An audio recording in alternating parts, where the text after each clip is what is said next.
त्या 27 ऑगस्टला गणेश चतुर्थी आहे. आपण सगळे गणपती बाप्पांची स्थापना करणार आहोत.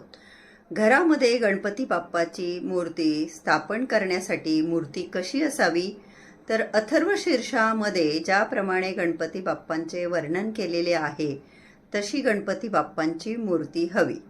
ज्या मूर्तीला एक दंत आहे आणि 4 हात आहे. गणपती बाप्पांनी आपल्या हातामध्ये पाश आणि अंकुश धारण केलेले आहे अशी असावी आणि ज्यांचा एक हात भक्तांना आशीर्वाद देताय अशी असावी. ज्यांचं वाहन मूषक आहे आणि ते धारण केलेलं आहे, म्हणजेच गणपती बाप्पांच्या मूर्तीबरोबर मूषक देखील असावे.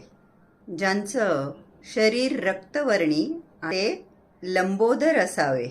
त्यांचे कान सुपासारखे मोठे असावेत. ज्यांना लाल रंगाचं फूल आवडतं आणि ते त्यांना अर्पण केलं जातं अशी बाप्पांची मूर्ती आपण घरामध्ये विराजमान करण्यासाठी आणावी.